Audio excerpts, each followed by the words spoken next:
Wala sek, nabalitaan mo ang nangyari kay Parang Diego? Oh, ano nangyari? Napaway. Oh, Dugong ilong. oh, Ay wala sek, alika. may nasaan? Ayun ang nag-iiyak. Nako. Wala. Pare. Pare. Wala. Oh, tinan mo, sabi ko sa iyo eh. Pati nga. Oh, Napatalo ko pare. Tinan mo, dugong ilong. ay, may dugo pa rin Ay wala hanggang sek. na. Ano ba nangyari? Ah, napawi ako doon. Ay Doon sa napaaway na. kapitbahay natin. Pero lagi napapaaway eh. Ba't ano ba nangyari? Ayun, ay nakapagsagutan ako. Sino nakaway mo wala? Yung maliit nandun. Sino maliit? Yung doon sa kapitbahay natin. Kapit ba kayo natin? May maliit ba ka doon? Oo. Yung kakagargalay. Oh, liit mo lang. Lita-lita nagpatama ka sa ilong. Hmm. Ay wala sek. Dugo nga ilong tito. Ay wala sek. Ay teka, dati pupuntahan niyo lita ngayon. Teka.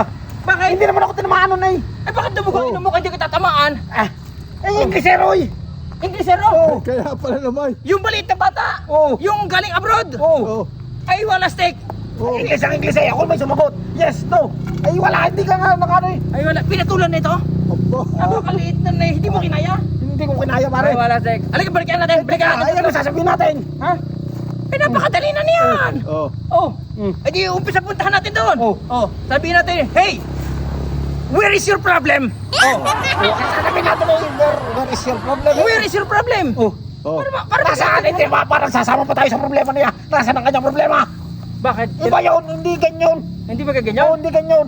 Ay ano ba ka nangyari? Nagdugo yung ilong mo? Walang tigil lang kakaganyan? Salita na salita ay, hindi dugo ng ilong. Ay di dapat ganito yun. Hindi ko Pag naman tayo, maintindihan. pag tayo nandun na, eh di syempre walang tigil ang bunga nga. Oo. Papatigilin ko. Oh, Sabi ko, paano? hey! Stop! Oh. Oh. Sabi ko sa kanya, Oh. stop! Oh, Look and listen! oh, Oh, ay, pero wag mo naman train. Trend? oh, para may trend na tataan. Bakit? Naka-train. Oh, tama naman English ay! Oh, tama, English ka. Pwede ka rin isabak yun. Oh, ayun! Oh, ay, pwede sabihin. Tumigil ka muna. Makinig ka. Oh, pwede na yun! Tapos tingnan mo kami. Oh, parang gano'n. Halika, babanatan na natin yan! Itik ka, ay paano nga? Oh, ay di... Hindi, tanong natin, anong magandang sabihin? Anong magandang sabihin? Tulungan mo nga, ikaw ang Oh. pinakamatalino sa atin sa tropa eh. Ano sabihin ko? Ay di. Ha? What's your problem? What's your problem? Nasabi na nga na nito ng isang araw. Isang araw ay- What's your problem? Di parang hinugasan mo ang problema. Oh. Tapos na ang problema, hindi nga pa pwedeng ganon. Oh, di ano. Hindi, ganito na lang gagawin natin. Ang gusto ba natin ay wala na salita, yung ano na lamang, yung away na, yung rambol-rambol na. Rambol na agad. Ay di sasabihin natin ganito. Panuntukan agad. Yung panuntukan na, sa English ay ganito yun. Oh. Hey! Let's ano? Oh, Let's do Budol fight. Budol fight. Oh, budol fight, budol fight. Kagulo yun. Kagulo na agad yun. Oh. Fighting na agad yun. Budol fight. Ibig Budol sabihin, rambol. Rambol na. Rambol. Ah. Oo, kala ko yung sa mesa. Sa mesa, bakit sa mesa? Ay di ba't pagkain yung boodle fight? Budol fight? Oo nga, nakainan yun. Oh, ayun, ang gagawin Ay. natin pare. Paano tayo gaganti? Eh, wag muna tayong gumante. Atin mo ng pag-aralan muna.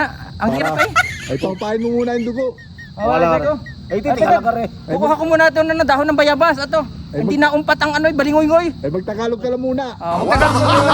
Ako nagkukuha ko ng bayabas. Ate, ano mo? Balingoy-ngoy ay. Ay, saka na natin pagbigyan.